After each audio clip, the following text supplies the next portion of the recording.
여러분 반갑습니다. 정문성 목사입니다. 오늘 성경 공부하러 오신 여러분에게 하나님의 은혜가 함께하기를 주의 이름으로 간절히 기원합니다. 기도하겠습니다. 은혜로우신 아버지 하나님, 하나님 말씀을 잘 깨닫고 또 우리의 삶 속에서 실천할 수 있는 능력과 은혜를 더하여 주시옵소서.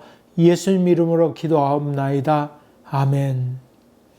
오늘 같이 나눌 하나님의 말씀은 출애굽기 22장 16절부터 31절까지입니다. 여러분께서 다 끝까지 읽으시고 저는 16절부터 18절까지만 봉독하겠습니다. 사람이 약혼하지 아니한 처녀를 꿰어 동침하였으면 납해 금을 주고 아내를 삼을 것이요, 만일 처녀의 아버지가 딸을 그에게 주기를 거절하면 그는 처녀에게 납해금으로 돈을 낼지니라. 너는 무당을 살려두지 말라. 짐승과 행음하는 자는 반드시 죽을지니라. 여호와 외에 다른 신에게 제사를 드리는 자는 멸할지니라. 아멘. 20절까지가 제가 봉독했습니다. 여러분 어때요? 우리 학생들에게 부모가 여러분 결혼을 반대하면 어떡할 거냐 그렇게 물었더니 대부분 다 반대하지 않을 거다 그렇게 다들 대답했어요. 자기가 생각하는 것이나 어머니가 생각하는 것이나 거의 같을 것이라 그렇게 대부분 다 얘기했습니다. 그래도 만약 반대하면 어떡할 거냐 물었더니 그래도 자기 주장대로 하겠다는 사람도 있고 아니면 어머니 말을 따르겠다는 사람도 있었습니다. 여러분 어때요? 자녀들이 여러분에게 결혼할 상대라고 하면서 찾아온다고 그러면 여러분 어떻게 할 것입니까? 탈무드에 의하면 자녀가 그 자기 사랑하는 사람을 데리고 와서 결혼하고자 할 때 반대하면 안 된다.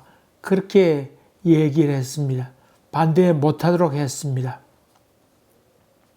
물론 이러가지 저런 충고를 할 수 있지만은 그러나 결혼까지 반대해서는 안 된다.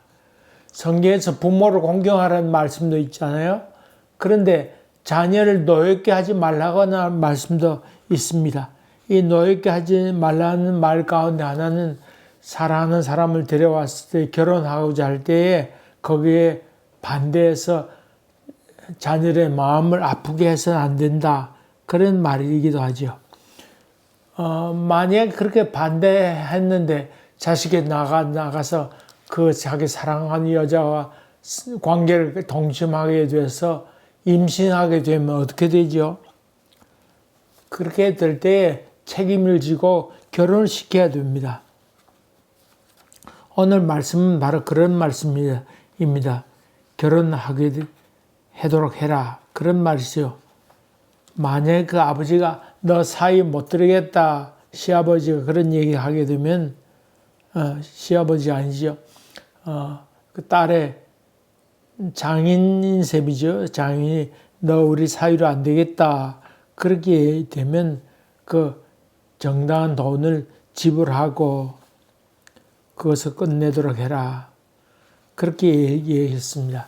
그런데 그 여자를 꾀해서 그렇게 결혼했을 경우에 신명기 22장에 나온 말씀은 만약 그렇게 됐을 경우 남자가 먼저 이혼 청구를 할 수 없었습니다.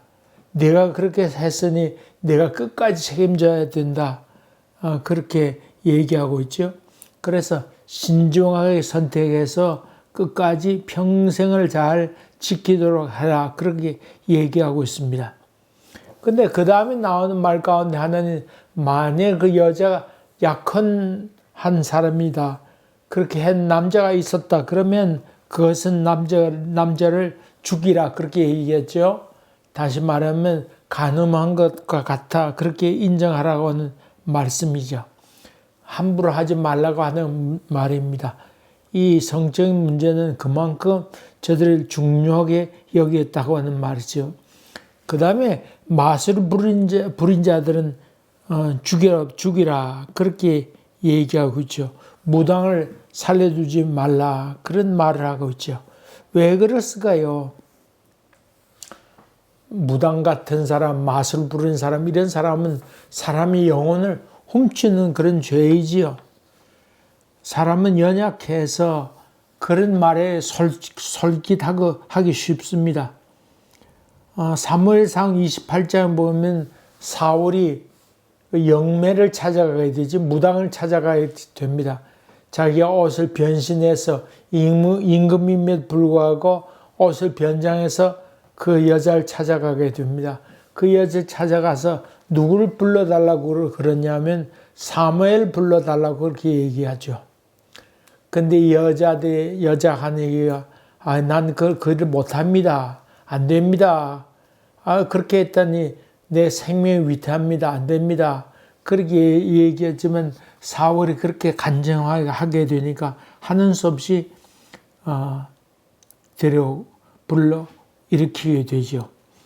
근데 정말 그 사모에 올라가게 되죠. 그래서 그의 여러 가지를 묻습니다.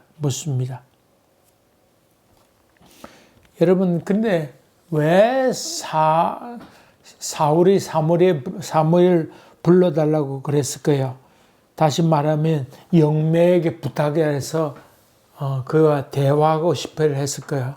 그가 하나님께 간절히 기도했지만은 영혼이 하나님과 이미 단절이 되어서 하나님께 기도해도 응답이 없고 하나님께 간청을 해도 이미 끝나버린 관계로 인해서 그 영혼이 방황하게 되죠. 어쩔 줄 몰라서 허둥지둥 되는 모습입니다. 그렇게 될 때에 사울이 사무엘 영을 불러서 그에게 묻고 싶은 것을 요구하게 되는 것이지요. 다시 말하면 영매를 쫓아가면 안 된다. 그런 말이기도 하죠. 혼을 불러들이는 이런 일들, 그건 아주 나쁜 일이다. 하나님 외에 다른 신을 섬겨서는 안 되는데 그런 초혼을 하게 되면 사람의 영혼이 거기에 마음 뺏기게 돼서 그 말에 좌주지 되기 쉽다고 하는 말입니다. 사울은 왜 그랬을까요? 이미 그 전에 사울의 영혼은 죽은 영혼이라 그렇게 볼 수 있죠. 그가 가서 하나님 앞에 죄를 짓게 될 때 그 영혼이 이미 하나님께로부터 버림받았다. 그렇게 볼 수 있죠. 옛날 알렉산더나 시자 같은 경우 전쟁에 나가기 전에 신전에 가서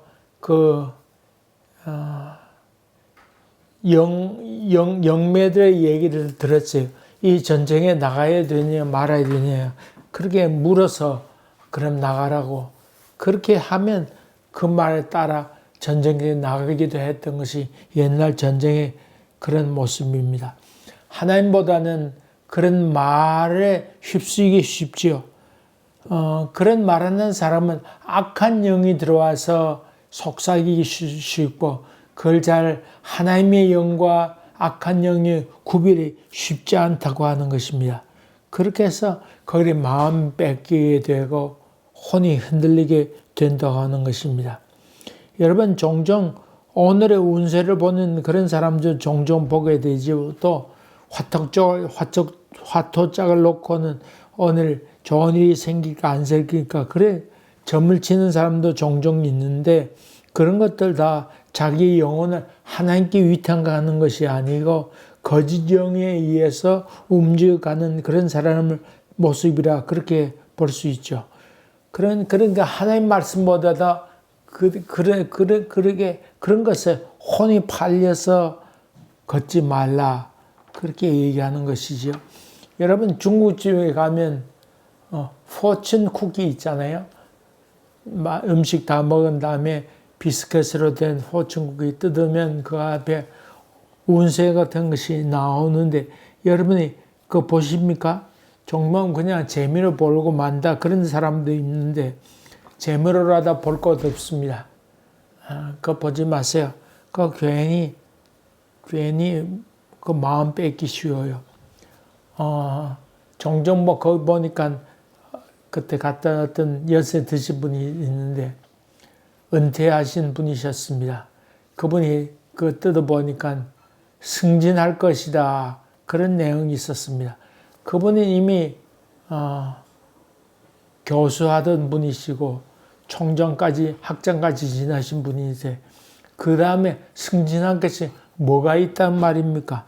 그러면서 다 웃긴 웃었습니다만은 그렇게 하는 자체가 벌써 하나님이 신뢰하기보다는 그런 말에 마음을 빼앗기는 것이죠.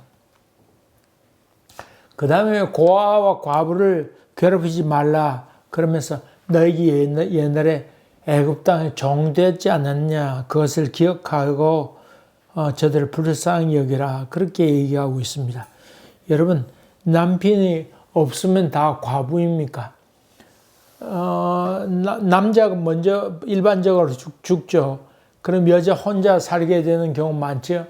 그것은 과부입니까? 아닙니까?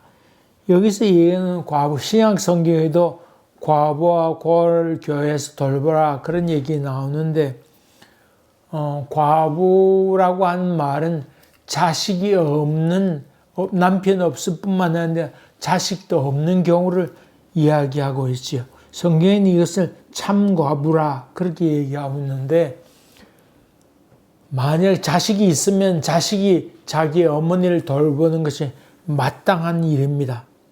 그렇게 해서 여기 고아와 과부를 돌보라고 하는 말은 정말 남편도 없고 자식도 없는 그런 과부를 의미하지요.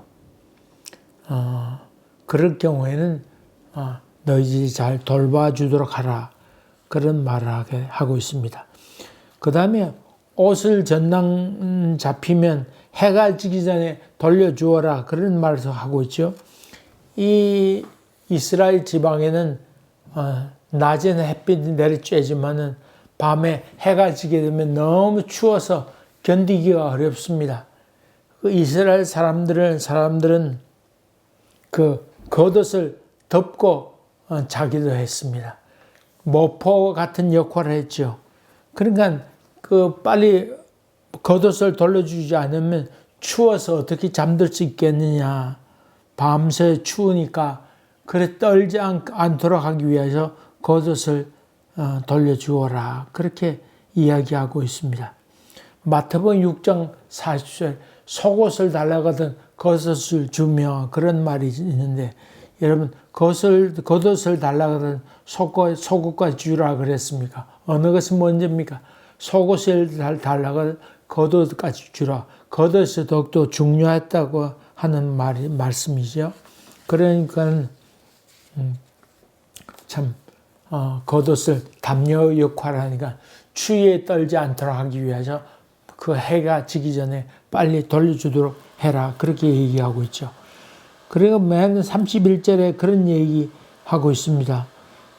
너희는 내게 거룩한 사람이 될지니 들에서 짐승에게 찢긴 동물의 고기를 먹지 말고 그것을 개에게 던져라.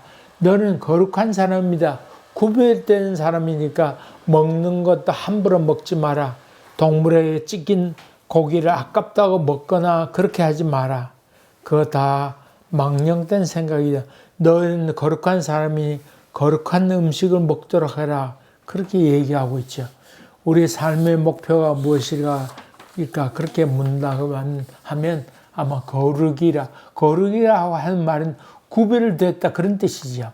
여러분, 뭔가 좀 시간도 구별해 하나님께 드리고 또 행동한 모든 것도 하나님께 구별해 다른 사람과 달리 살아가려고 애쓴 여러분 되셔서 너는 참 거룩하게 살고 있구나. 그렇게 칭찬 듣는 여러분 되시기를 주의 이름으로 간절히 기원합니다.